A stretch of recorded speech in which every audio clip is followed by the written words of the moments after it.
Welcome back sa ating channel. Naging mainit nga no sa pindi umano sa mundo ng social media ang pambababoy nga at pambabastos sa Chocolate Hills. Dito nga natin makikita mga kaibigan na talagang nababayaran na ang mga pulpolitiko na ganib sa kapangyarihan na kung bakit nakapagpatayo sila ng ganito dito. Tila sinisira na nila ang kalikasan doon. Dito nga natin makikita na talagang ang mastermind at pasimuno dito ay si Lisa Smugs at Kuting ng Norte, dahil kung titingnan at pag-aaralan natin ay talagang wala na silang takot kay Kuting ng Norte dahil hindi niya pinipikialaman ang problema ng bansang Pilipinas. Ang importante ay makatanggap siya ng pera at suhol para makatayo ng istruktura. Dito nga natin makikita mga kaibigan na talagang wala na nga talagang kredibilidad itong si Kuting ng Norte na ito. Kaya naman talagang maraming nagagalit na ating mga hanay na mga general, mga army at iba pa na mga PNP. Dito natin makikita mga kaibigan na unti-unti nang mawawala ang respeto nila kay Kuting ng Norte na ito dahil hindi niya pinapahalagaan ang bansang Pilipinas at mas lalo pa netong sinisira ang kalikasan. Kaya naman talagang bangag lahat ang nasa loob mismo ng Malacanang. Kaya naman talagang matapang na isiniwalat ang kanilang mga baho at talagang sila ang protector at mastermind sa ginawang istruktura dito sa Chocolate Hills na ito na tila masisira na ito at paniguradong mawawala na naman ito. While mga kaibigan, para nga sa karagdagang impormasyon, panoorin nga natin ang buong video. At kung bago ka pa lamang sa akin channel, huwag kalimutan i-click ang subscribe button at notification bell para lagi kang updated sa ating mga bagong video. At para sa sulit viewers natin dyan, maraming salamat sa walang sawang pagsuporta. Refleksyon ng gobyerno ninyong bulok, okay, na nakakalusot ito. Dahil nga alam naman ninyo na ang Department of DNR, okay? Ang DNR ngayon ay pinsan ni Lisa Ahas Araneta. Okay? Ang inupo diyan sa DNR, Department of Environment and Natural Resources. So yung mga resources ng bayan, dapat talaga pinangangalagaan. Pero sa panahon ni Kuting ay talagang lumalapastangan ang gobyerno panahon ni Kuting, panahon ni Liza, na napapayagan ito. Bakit natin kailangang i-connect sila na although ngayon sila ay nagliliwaliw sa Germany? So syempre, pag bangag ang gobyerno, lahat walang takot, 'di ba? Order na pala itong, wag ituloy in the past itong resort na ito. Eh bakit nagpatuloy yung sa panahon ni Kuting, 'di ba? Kung hindi pa nag-viral, actually kung hindi pa nag-viral doon sa mga vloggers na kung saan mga travel vloggers, ay hindi pa malalaman ng taong bayan. Laman sila lahat ng balita. Tignan natin, DZRH, ayan, balita, resort in the middle of Chocolate Hills in Bohol, viral, di ba? Tapos pinag-uusapan ngayon na bakit nilapastangan o bakit pinayagan na magkaroon ng construction at ngayon ay ginagawa ng additional pagkakakitaan ng mga tiwali, yung may-ari na sa likod. Alam mo, napakasimple lang yan mga palangga. Paano napayagan yan? Okay? Sa mayor's permit, sa lahat ng mga permit, di ba? Paano napayagan yan kung walang kapit?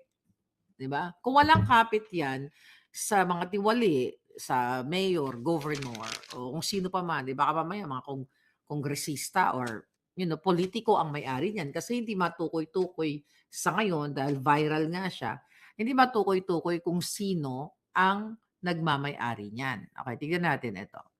I think saan to? Ayan. News 5. Tignan natin. Laman siya, Tignan natin, ha?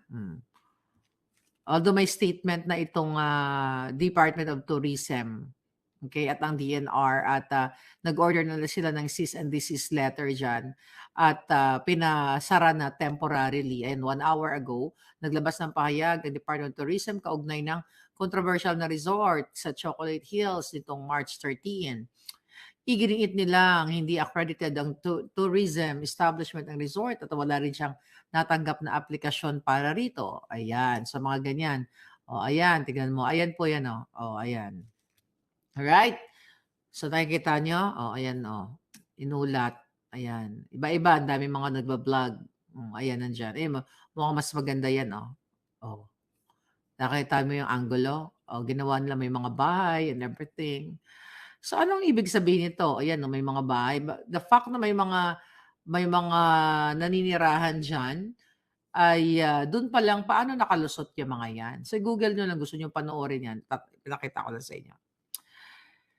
Hindi po makakapag-operate ang kahit sinong personalidad kung walang kasabwat sa mga local government or walang kasabwat sa mayor's office, walang kasabwat na sa gobyerno. Ganun lang kasimple yan. So bakit kailangan nilang babuyin, bakit kailangan nilang babuyin itong Chocolate Hills na yan or diyan sa Bohol. So wala silang respeto. Talamak na ang katiwalian sa gobyerno. Iniisip nila kung paano kumita ng pera. 'Di ba? Even without proper permit at in the past administration ay pinigilan na 'yan na 'wag ituloy. Pero bakit nung sa panahon ni Kuting namayagpag sila? Bakit? Eh baka naman kasabwat ang mga hindi baka. For sure kasabwat 'yan. Hindi lang natin matukoy ngayon kung sino talaga ang kasabwat diyan, mga kababayan. Right? Kasi nagsalita marami na nagsalita ng mga politikong pulpul. So even yung kanilang representative, okay, nagsalita na dapat daw idaan sa due process. O nanawagan siya, ito exact word niya, the Captain's Peak Resort should not have been allowed to be built there in the first place. Maganda naman. Eh, hindi meron nga yang may ulat nga na pinigilan na yan sila nung nakaraang administrasyon na 'wag ituloy kasi nga yan ay illegal. Dahil nga ang Chocolate Hills ay isa sa national treasure na dapat protektahan ng gobyerno at may batas na inilabas diyan nung panahon may pronouncement panahon ni Ramos noong 1997 na Chocolate Hills ay isa sa parte ng national treasure ng ating mga tourism attraction na dapat protektado kasi treasure yan ng buong Pilipinas, pagmamay-ari nating lahat yan. So ang sabi nitong Bohol representative, namnamin natin yung sinabi niya, the Captain's Peak Resort should not have been allowed to be built there in the first place. It should be demolished and the construction site should be restored with cost borne by the owners of that resort. But before this can happen, we have to follow due process. Ayan, follow tayo ng due process. Okay? Wala nang due process sa ganyan kasi obviously, the fact na hindi siya pwede magtayo dyan, nagtayo siya dahil mayroong siyang kasabwat. So, bibigyan mo pa ng due process, dapat total closure yan. Well, temporarily sinara nila, 'di ba? Dapat total closure 'yan at hindi lang dapat isasara 'yan. Panagutin ang lahat ng kasabwat. Baka hindi natin alam ang DNR mismo kasabwat diyan. Although nag-send sila nag-deliver sila ng kanilang statement na kung saan ay kinokondena nila. Okay, ito ang kanilang statement. Department of Environmental Resources statement. The Chocolate Hills in Bohol, Philippines were declared a protected area on July 1, 1997. So dineklara na protected area through proclamation number 1037 issued by then President Ramos.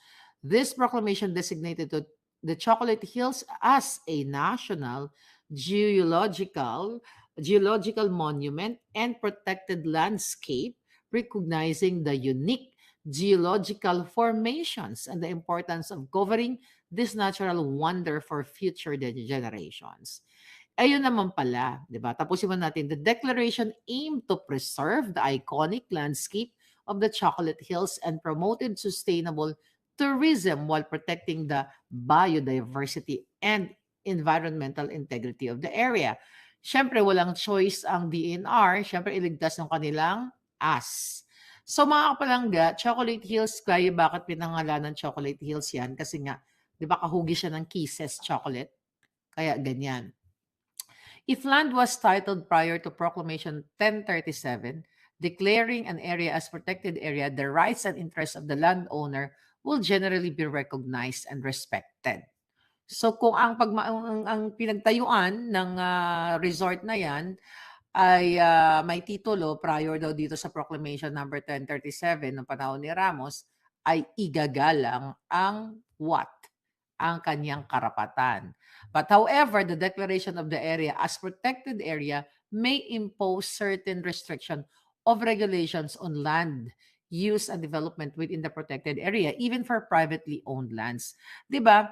May batas diyan na kapag siya ay talagang kailangan panggobyernong property na protektahan at ito ay para sa kapinabangan ng ng pangkalahatang Pilipinas o ng Pilipinas, eh, bina-buyout yan, eh, binabayaran yung mga nakatabi diyan o nasa pagmamay-ari na binibili yan sa kanila.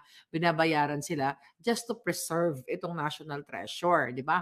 May batas sa ganyan, eh, nababayaran mo and everything, iko-compensate mo yung may-ari, 'di ba? Pero we'll see kung anong paliwanag ng may-ari kasi hindi pa lumalabas. Eh, baka kamag-anak ni Lisa Smugs.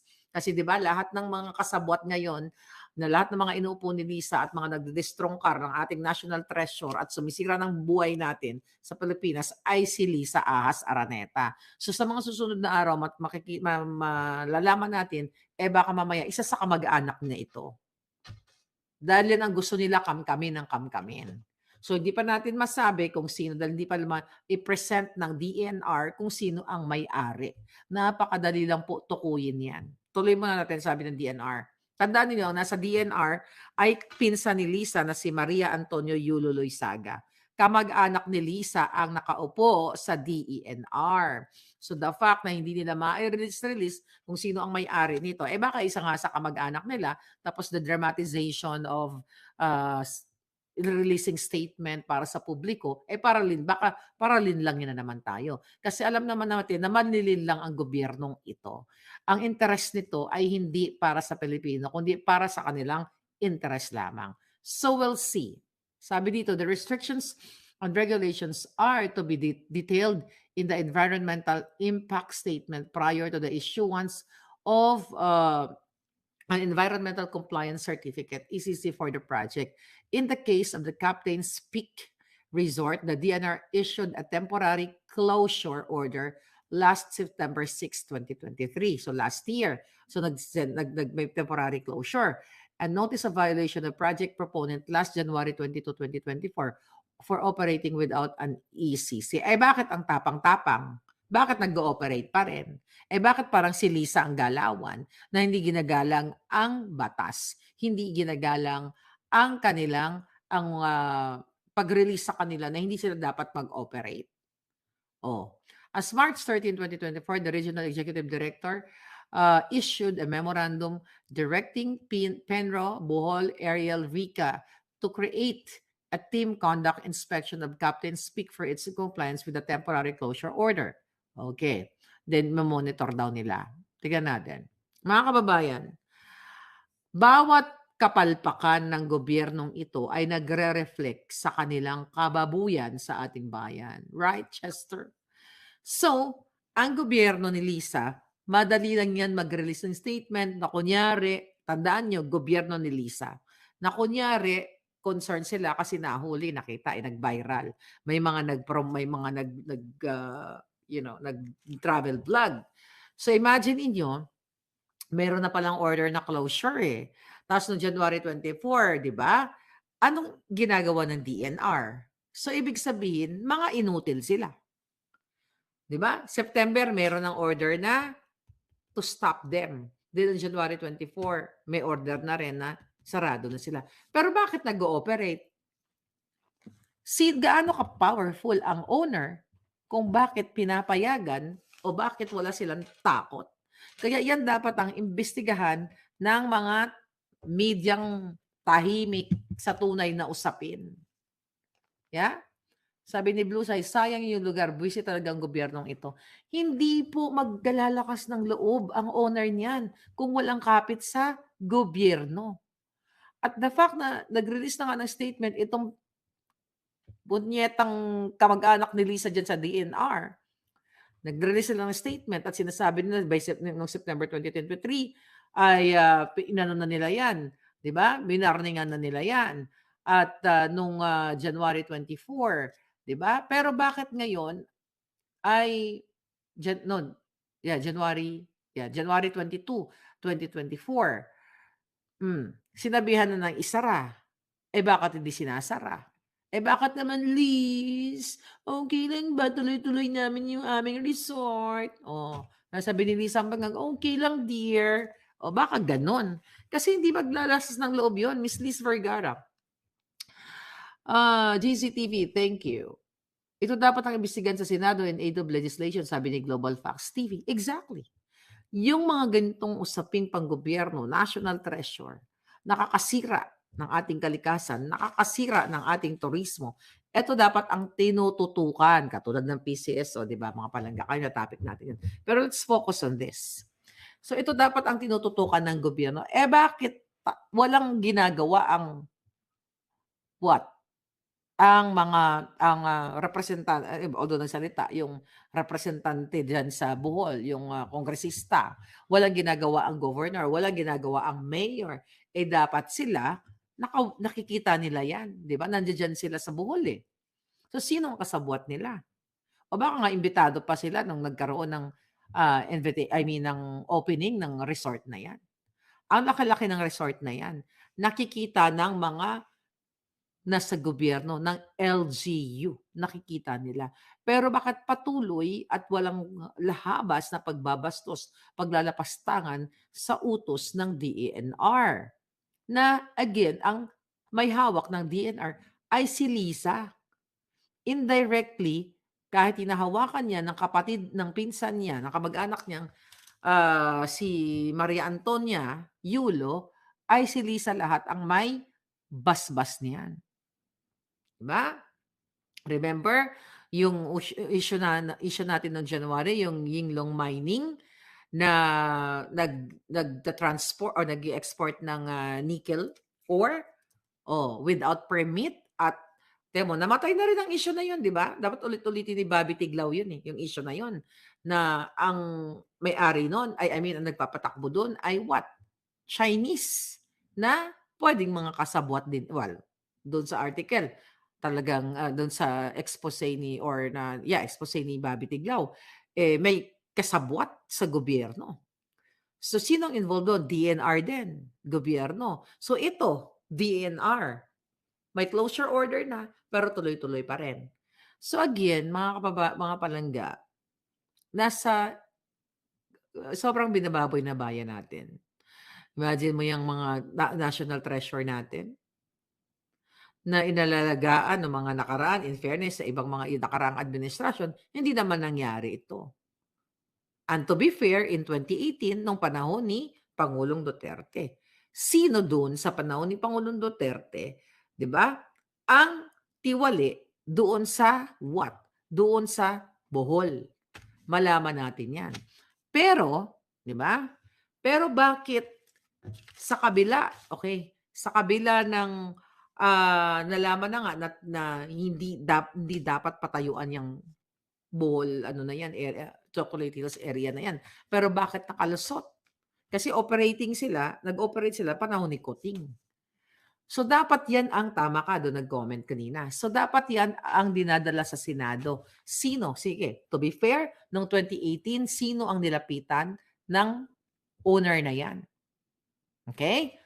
Baka naman karugtong pa rin sa bituka ni Lisa Smugs, 'di ba? Baka naman karugtong pa rin kay Kuting Jr., kay Tambaluslos. Ang mga taong 'yan, hindi naka-penetrate nung panahon ni Duterte, pero nung panahon nila ay namayagpag. So, to be fair, tawagin yang owner na 'yan. Sino? Sinong mga mayor? Sinong mayor, sinong mga tiwali ang kasabwat niya. Kaysa pagtiyagaan si Pastor Quiboloy na wala namang ninakaw sa gobyerno. Okay? So, again, yung mga kaso ni pastor dapat nasa korte, pero itong pang national treasure, dapat yan yung kinakaray-karay ng ng mga kongresista, ng mga senador. Yan, Nancy Binay, karayin mo yan. Sige nga, Nancy Binay, kumpara ka sa Pilipino, hindi mo karayin yan. Tukuyin mo kung sino ang kasabwat niyan at tukuyin yan sa DNR kung sino ang nag-allow diyan. Sino ang bigay ng permit, kung bakit malakas ang loob ng hinayupak na may-ari na yan.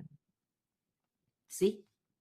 Yan dapat ang kinakaray-karay katulad ng sa PCSO. Pero wala nga na tayong paasahan dahil although kinaray-karay na si Robles, pero si Tulfo ay kayang i-backdoor. You know what I mean? So, it's sad country. Napakalungkot ng bansa natin na ang mga taong nasa gobyerno ang patuloy hindi lang sumisira sa ating national treasure, kundi nagnanakaw sa ating kabanambayan. At hindi pa nakontento sa pagnanakaw, gagawa pa ng pera, sisirain pa, bubungkalin pa ang mga chocolate hills dyan, mga palangga, para magka-resort, para ekstrang pera na naman. Alex Magsino, alam niyo na kung sino magnanakaw. Sino pa nga ba? May iba pa ba? Oh, this administrator and sister of the owner, Julieta Sablas. Oh, sabi ni Mary Santos Cides, Julieta Sablas is the administrator and sister of the owner. So ngayon, i-google nyo yan para turuan ko kayo paano natin masusog yan. Google that name. Google ko mamaya.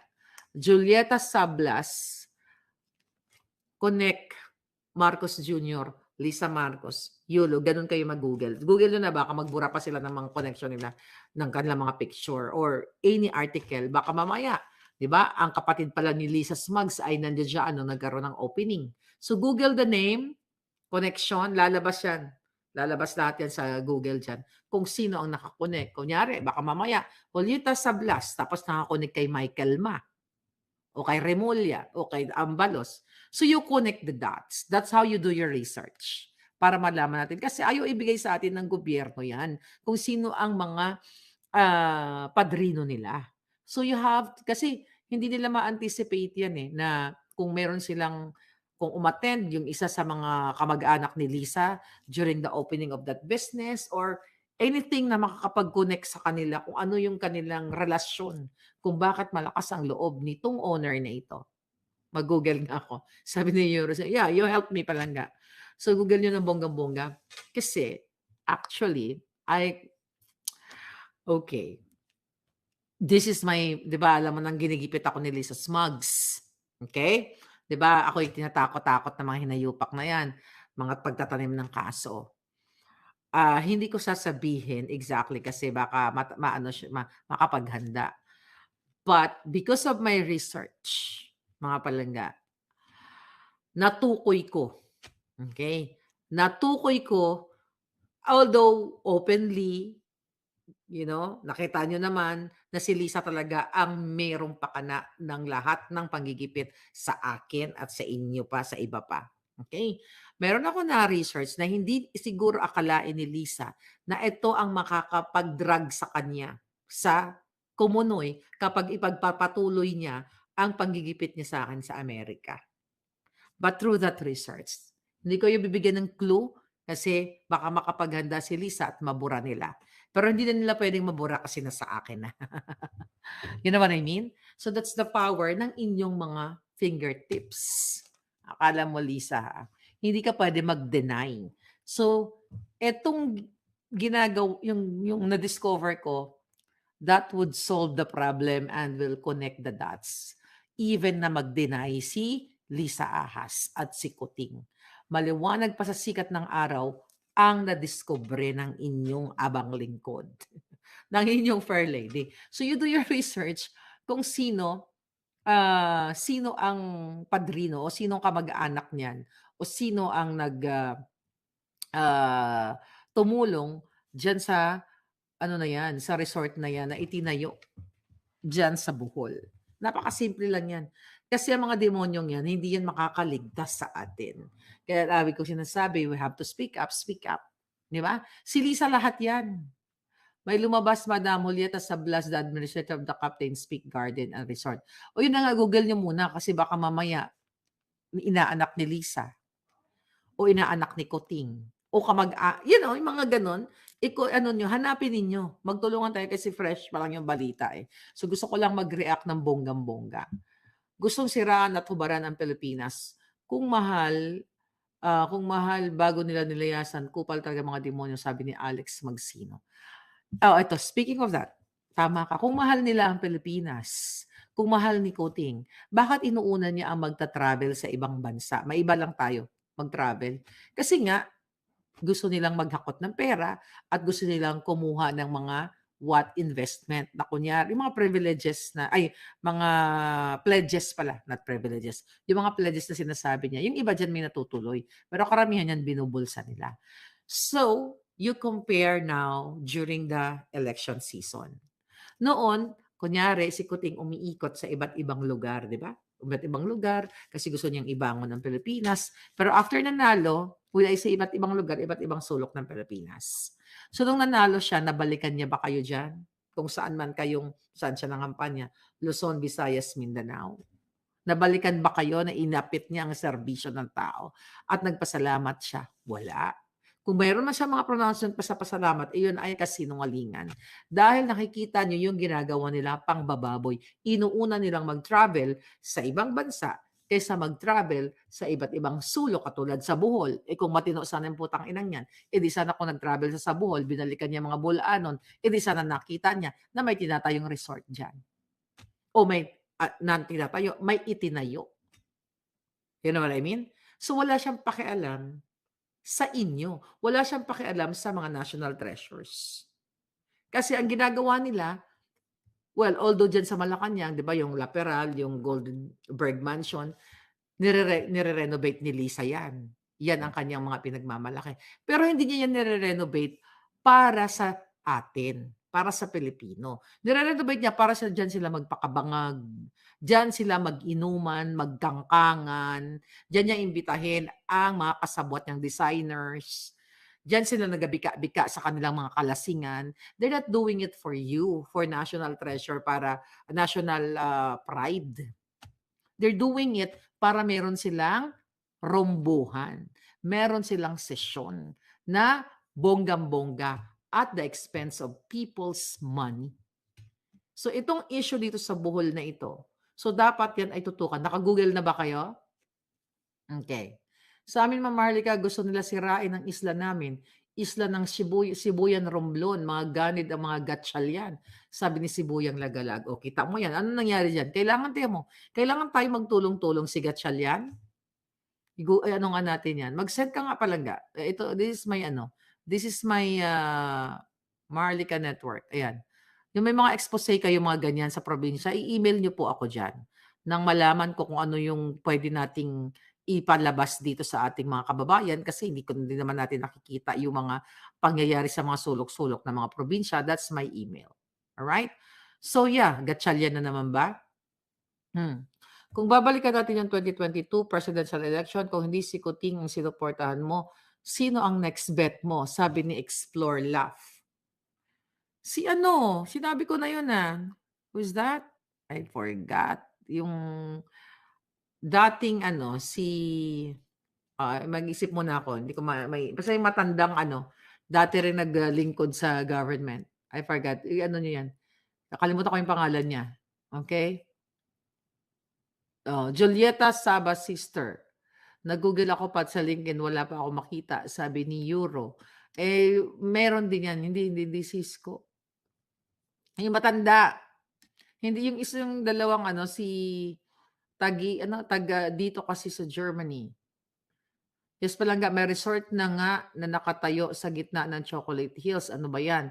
Sabi ni Commander Aguila. Alright? Hindi si Abelia, yung isa. Abelia is okay din. Grabe yung parang hindi asawa ng Pangulo. Isipin mo 2 beses pang ng isnab kay Sara, sabi ni si Norberto Gonzales. Thank you. Rose Mostunen, thank you. Hindi si Ernie Abelia, pero okay lang din siya. Pero si Roberto Gonzales, yun yung gusto ko. Okay? Dapat ngayon na lang naging presidente natin. 'Di ba? Na maganda ang ang nilatag niya. Hindi nga lang siya gano'n ka popular, 'di ba? During that time, yun yung problema, eh. 'Di ba? Popular si Kuting sa pambubudol. But gano'n pa man, balik tayo dito sa issue na ito. Oversight hearing dapat gawin ng Senado diyan sa Bohol. Ipatawag lahat ng government personnel at agencies involved at bakit di na-implement ang laws na promoprotekta sa treasures natin, sabi ni Global Facts TV.